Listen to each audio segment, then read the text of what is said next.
Así que Donald Trump está haciendo ahora una burla muy extraña del proceso de paz con Irán.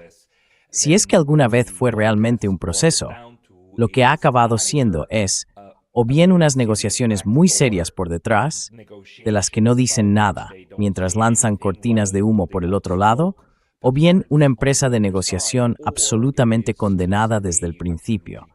Si las cosas que Donald Trump está diciendo públicamente y publicando en sus propias plataformas, en Truth Social, en Twitter y en la Casa Blanca, que a estas alturas vienen a ser prácticamente lo mismo, son ciertas, entonces todo el proceso ya está perdido. Así que la única posibilidad que queda es que en realidad lo que la administración está negociando con los iraníes sea algo completamente distinto de lo que el presidente dice en público.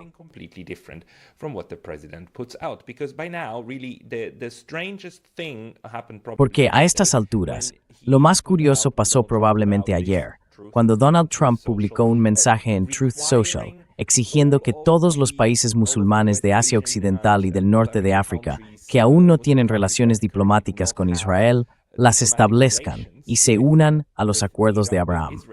Muchos de esos países musulmanes de Asia Occidental y de la península arábiga nunca han reconocido a Israel, porque Israel y el Estado sionista son algo inaceptable para muchos de ellos, al menos de cara a sus propias poblaciones, por la forma en que ven a Israel y cómo creen que debería organizarse Oriente Medio o Asia Occidental.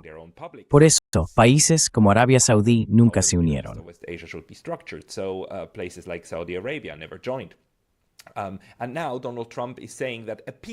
Y ahora Donald Trump dice que un acuerdo de paz con Irán debe incluir a esas naciones, a esos otros países que no forman parte de la guerra, para que se unan realmente. Y sí, se puede argumentar que Arabia Saudí, Qatar, Bahrein y otros, por supuesto, forman parte del conflicto. También han sido atacados por Irán. Pero al final las negociaciones que están teniendo lugar son, por supuesto, entre Israel, Estados Unidos e Irán, que son las partes oficiales en este conflicto armado. Y el señor Trump ha dicho ahora, en un tuit de hace unas 24 o 48 horas, que las negociaciones con la República Islámica de Irán van bien.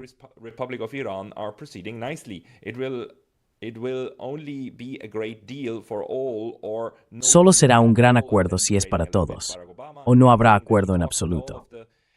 Luego critica un poco a Barack Obama y dice que habló con todos los jefes de Estado de Arabia Saudí, Emiratos Árabes Unidos, Qatar, Bahrein y todos los demás, incluyendo también, por cierto, a Turquía, Egipto y Jordania.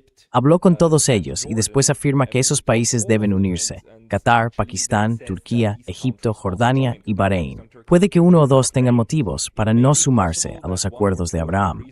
Espera, lo dice claramente, debería ser obligatorio que todos esos países, como mínimo, al mismo tiempo.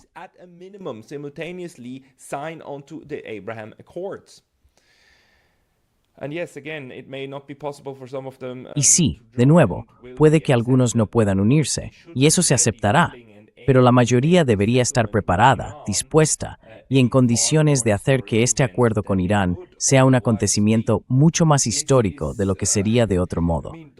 Esto es, quiero decir, Donald Trump a estas alturas está fantaseando con cosas para las que en las relaciones internacionales y en el derecho internacional simplemente no hay ningún precedente. No existe ningún precedente en el que estados terceros no implicados, especialmente países como Turquía o Egipto, hayan pasado a formar parte de un acuerdo de paz con partes con las que nunca estuvieron en guerra.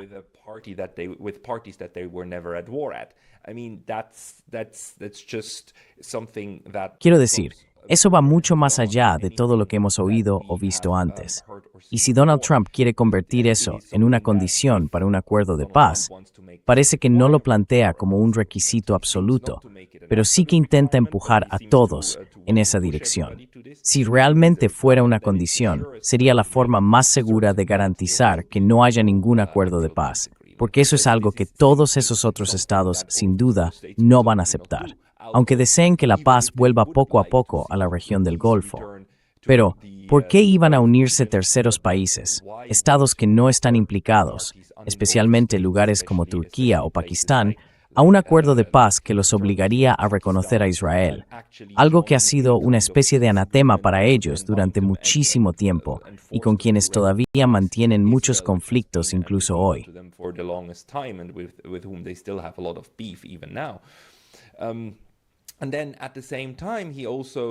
Y al mismo tiempo, vuelve a publicar en redes lo que vienen a ser líneas rojas para Estados Unidos, que ellos saben perfectamente que son líneas rojas absolutas para la otra parte, con el objetivo de que no haya ningún acuerdo.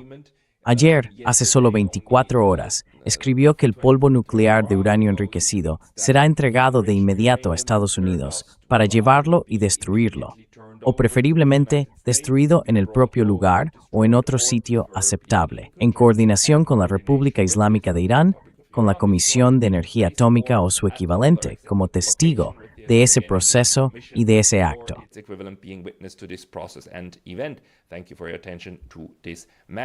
Gracias por su atención a este asunto. A ver, a estas alturas, es una propuesta completamente absurda. Quiero decir, la República Islámica ha dejado clarísimo que eso es una de sus líneas rojas. No van a entregar su uranio y tampoco van a renunciar al derecho a enriquecer uranio con fines pacíficos. El único punto en el que realmente pueden encontrarse, donde esas visiones de lo que se supone que debe pasar pueden coincidir, es en la bomba nuclear. Los iraníes han dicho que no quieren la bomba, que no quieren armas nucleares, y Estados Unidos ha dicho que nunca podrán tener armas nucleares. Así que en realidad, sí, justo ahí es donde pueden coincidir.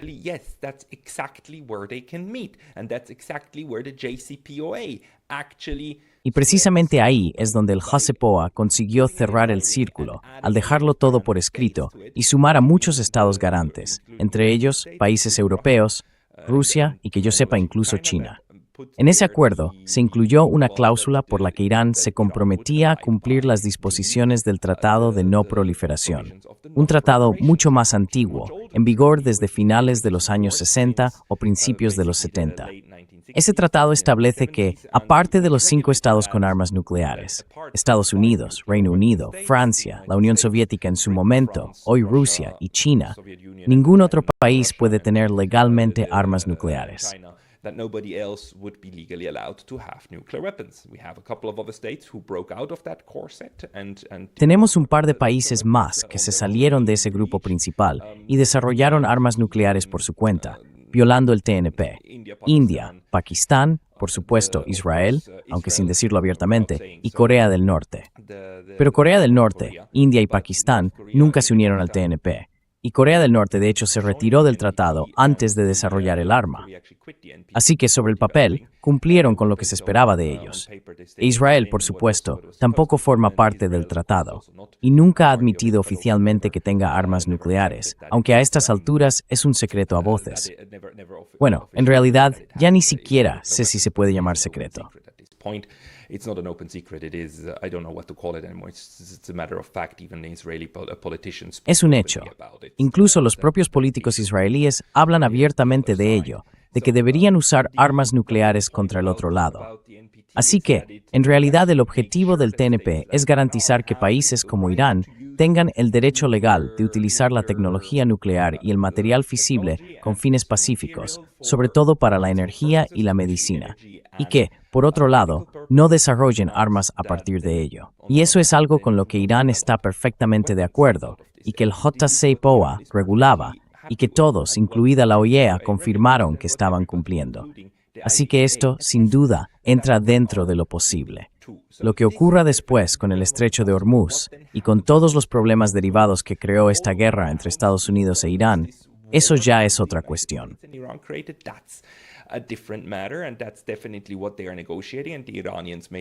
Y eso es, sin duda, lo que están negociando. Los iraníes han dejado muy claro que las bases militares de Estados Unidos deben desaparecer. Deben pagarse reparaciones a Irán, especialmente por parte de la coalición de guerra de los estados del Golfo, que colaboraron ofreciendo su territorio y su espacio aéreo al atacante, al agresor. Y todas esas exigencias, los iraníes las basan también en el derecho internacional, donde está establecido que si un país es atacado, tiene derecho a reclamar reparaciones. El estrecho de Hormuz, una vez más, es otra cuestión. Pero esos son asuntos que se pueden negociar. En cambio, otros que hemos visto antes, como la exigencia de que terceros países se sumen a este acuerdo de paz, eso sí que es una idea fantástica.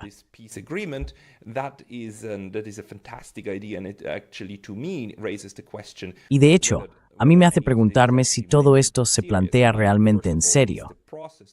Quiero decir, para empezar, el propio proceso de paz por parte de Estados Unidos, ¿está pensado de verdad para ser serio? ¿O es, como muchos tememos, simplemente otra maniobra de distracción, esta vez para que Estados Unidos se recargue, redefina su estrategia y luego vuelva a avanzar con una nueva oleada de ataques? Ese sería, por supuesto, el peor escenario posible, el que podríamos imaginar que Estados Unidos persigue, el que Donald Trump querría ver suceder. Y luego está la otra opción, que se trate de una absoluta ineptitud a la hora de dirigir correctamente un proceso de paz.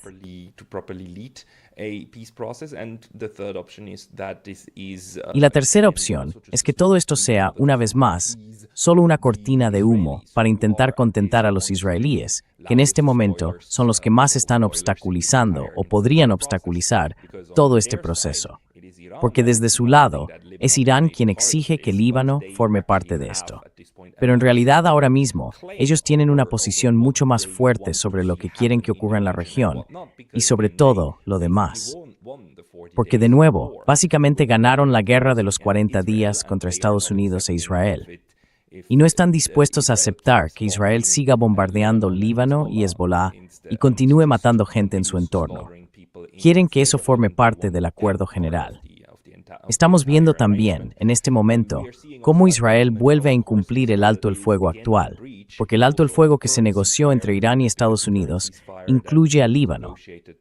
Y en teoría, Estados Unidos debería intentar hacer cumplir ese alto el fuego también con Israel, cosa que no está haciendo.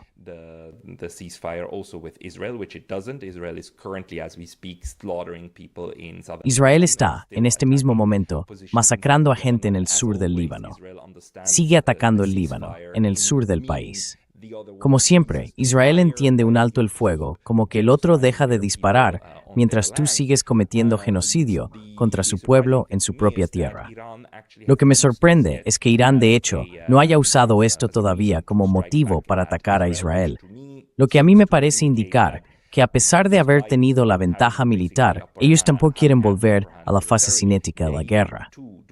Por supuesto, la guerra no ha terminado, y Estados Unidos está aplicando un no prolongado contra Irán.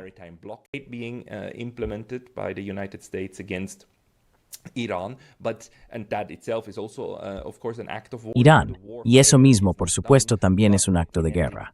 Así que la guerra no ha terminado, aunque el tipo de bombardeo directo entre ambos sí haya cesado. Y en cualquier momento, Irán podría usar todas esas violaciones del acuerdo de alto el fuego que está cometiendo Israel como motivo para decir, no, vamos a seguir bombardeando a Israel. Pero me da la impresión de que en este momento, Teherán prefiere consolidar en la mesa de negociación los hechos que se han ido estableciendo, más o menos, durante estos 40 días tan sangrientos para ellos. Pero eso requeriría, claro, que Estados Unidos cumpla con los términos del primer acuerdo de alto el fuego y luego llegue a un entendimiento con Irán para avanzar hacia un acuerdo de paz real.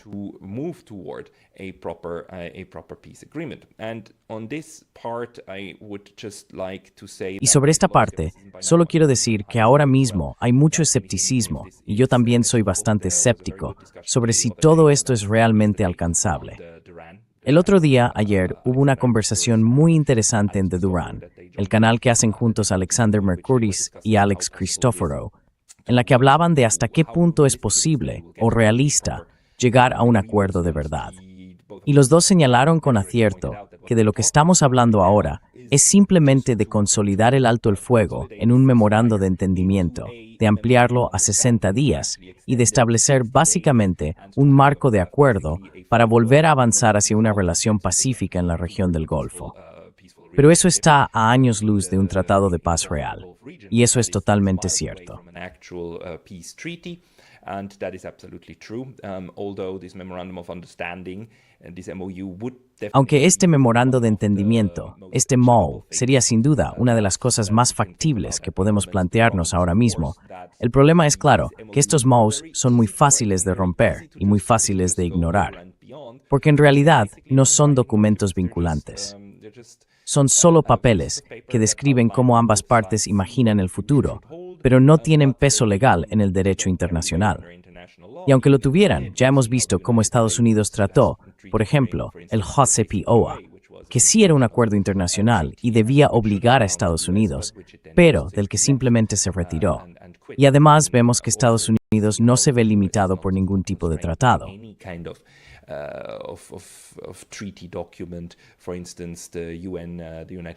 Por ejemplo, la Carta de las Naciones Unidas prohíbe las guerras de agresión, y esto es claramente una guerra de agresión. Así que Estados Unidos, de muchas maneras distintas en este momento, está incumpliendo sus propios acuerdos. La pregunta entonces es, ¿por qué Irán aceptaría algo así? Y la respuesta, en mi opinión, es bastante simple. ¿Qué otra opción tiene? Necesita construir algún tipo de futuro con sus vecinos y con los países de su entorno. Y Estados Unidos es también una realidad que no va a desaparecer, pero hay que encontrar una forma de tratar con ello. Irán ya se ha enfrentado militarmente a Estados Unidos, ha mantenido su posición y, de hecho, ha demostrado tanto a Estados Unidos como a Israel que no son invencibles.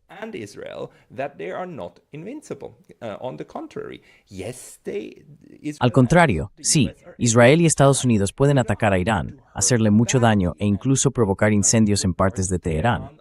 Sí, tienen esa capacidad, pero no pueden eliminar la capacidad de Irán para lanzar un segundo ataque. Y eso es algo bastante nuevo en esta guerra. Hasta ahora, solíamos pensar en la capacidad de segundo ataque solo en el ámbito nuclear, ¿verdad?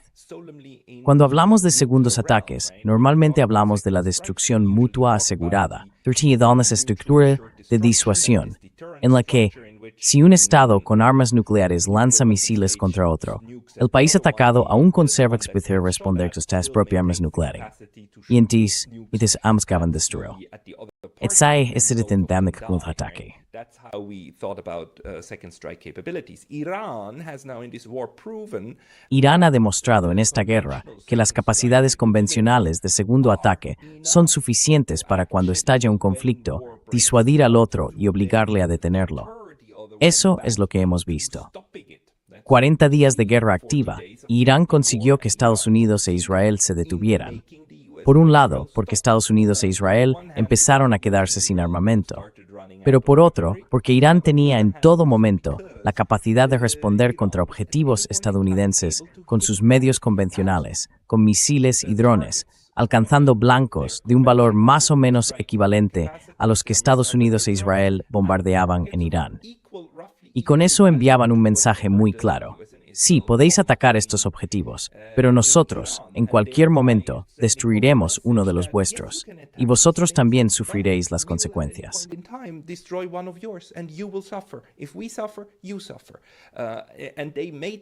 Si nosotros sufrimos, vosotros sufrís. Y dejaron eso muy claro, hasta el punto de que en realidad Estados Unidos e Israel querían detener la fase cinética. Ahora estamos en otra fase, en una especie de guerra falsa, en la que Estados Unidos sigue con su guerra de asedio con la esperanza de destruir Irán en algún momento.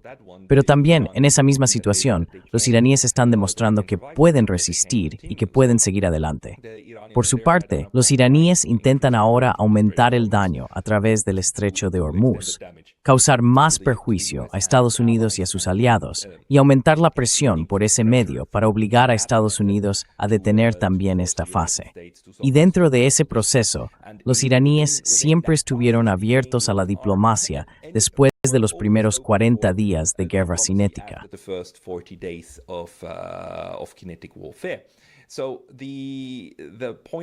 Así que el punto ahora es que hace falta algún tipo de mecanismo, algo que lleve de forma óptima a una estructura de seguridad adecuada en Asia Occidental. Y por parte de Irán, me da la impresión de que la táctica es mantenerse firmes, seguir negociando y, una vez que se haya acordado y firmado este memorando de entendimiento, parte del proceso, que probablemente esté incluido en el propio memorando, será llevarlo a las Naciones Unidas. Ahora bien, ¿por qué quieren hacerlo? Para mí está clarísimo. Simplemente porque un acuerdo bilateral con Estados Unidos, que para convertirse en un tratado formal tendría que ser ratificado por el Congreso, no tiene ninguna posibilidad de ser aprobado allí.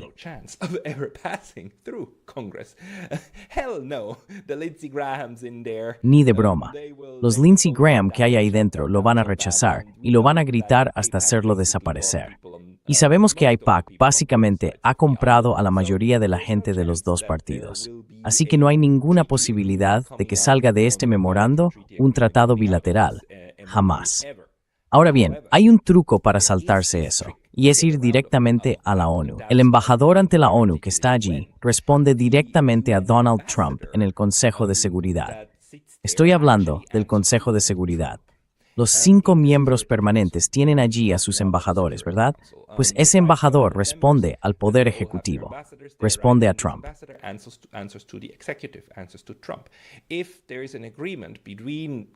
Si hay un acuerdo entre la facción de Trump en la Casa Blanca y los iraníes para llevar realmente a cabo este proceso, y Trump ordena que los iraníes o los estadounidenses presenten conjuntamente una resolución ante el Consejo de Seguridad que refleje de verdad un acuerdo entre ellos.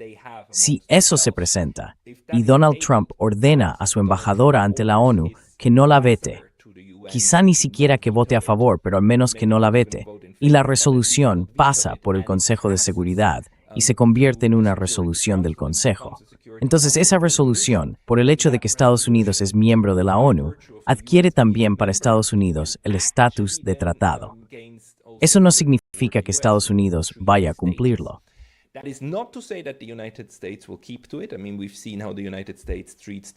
Quiero decir, hemos visto cómo Estados Unidos trata en general la Carta de las Naciones Unidas, esa prohibición del uso de la fuerza y todo eso. Y sabemos que Estados Unidos no suele cumplir muchos de sus acuerdos. Pero, desde una perspectiva iraní, ese tipo de documento probablemente sea lo mejor que se puede conseguir, porque además serviría para dar un poco de claridad y respaldo legal a los sectores más pacifistas dentro de Estados Unidos. Porque una vez que tienes una resolución del Consejo de Seguridad, y una vez que tiene rango de tratado, y en teoría debería formar parte también del funcionamiento constitucional de Estados Unidos, entonces los grupos a favor de la paz podrían intentar usarlo para demandar a cualquiera o a futuros belicistas que violen o hayan violado ese tratado.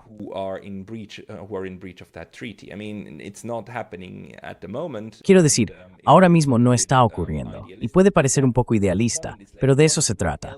Es como, ¿qué otra opción hay? ¿De qué otra forma se puede volver a un modo de convivencia que no dependa del uso constante de la fuerza? Y de nuevo, Irán también quiere que se levanten las sanciones, ¿no? Quiere poder, por fin, quizá no comerciar con Estados Unidos, pero al menos hacerlo con los países europeos y otros estados dispuestos a comerciar con ellos, sin que eso active automáticamente sanciones bancarias ni provoque desastres terribles para cualquiera que comercie con ellos. Así que eso sería un gran avance.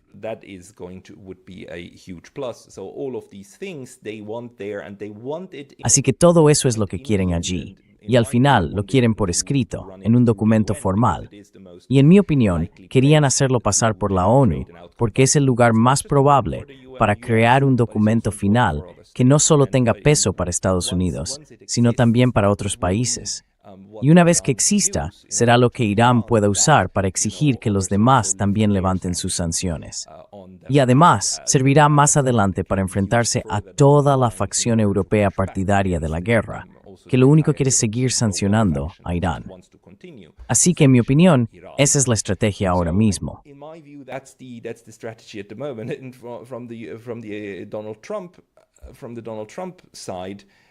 Y desde el lado de Donald Trump, no puedo decir si alguna de las cosas que publica en Twitter o lanza al aire tiene realmente algún valor para entender lo que de verdad quieren.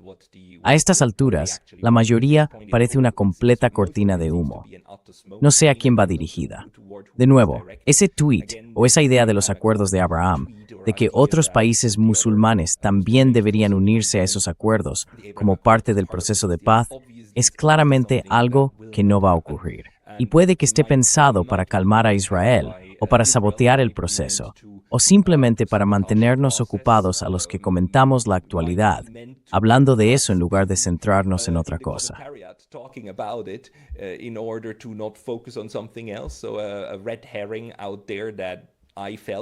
Así que puede que haya caído en una falsa pista, quién sabe. Solo quiero recordar una vez más que nunca ha existido ningún tratado de paz en el que terceros no implicados tuvieran que convertirse en miembros para que fuera válido o pudiera seguir adelante. Incluso las Naciones Unidas, la propia Carta de la ONU, se creó de otra manera. También con sus defectos, pero de otra manera. No hay ningún ejemplo de algo parecido a lo que Donald Trump está imaginando aquí. Así que las expectativas de que sea solo otro petardo salido de la Casa Blanca son bastante altas. Another petard from the White House are quite high. It will be very interesting one day to find out what the Será muy interesante algún día saber qué intentaban hacer realmente los negociadores, el equipo diplomático de verdad, y qué querían conseguir. A estas alturas, cualquiera puede hacer suposiciones. Pero esto, si va en serio, no llevará a ninguna parte, y como mucho le dará a Estados Unidos un poco de tiempo para perder otro día. Y si se trata de una táctica hacia Israel, bueno, ya veremos hasta dónde llega. Y eso que ni siquiera he mencionado el argumento de Brian Berletic, que dice que en el fondo, Estados Unidos seguirá utilizando a Israel como instrumento de su influencia como gran potencia. Pero eso ya es tema para otro día. Muchas gracias por su tiempo. That's also a material for another day. Thank you very much for your time.